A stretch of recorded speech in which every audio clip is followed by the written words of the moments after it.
उत्तर प्रदेश के उन्नाव जिले के एक छोटे से गांव में एक पुराना लोग कहते थे कि आधी रात के बाद वहां से किसी के रोने की आवाज आती है।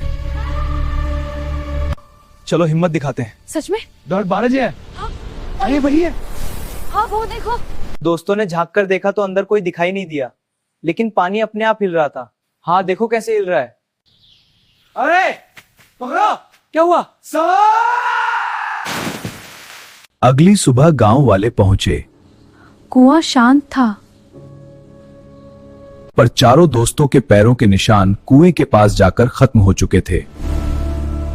वह कहते हैं आज भी उन्नाव के उस गांव में आधी रात को कोई मदद के लिए पुकारता है।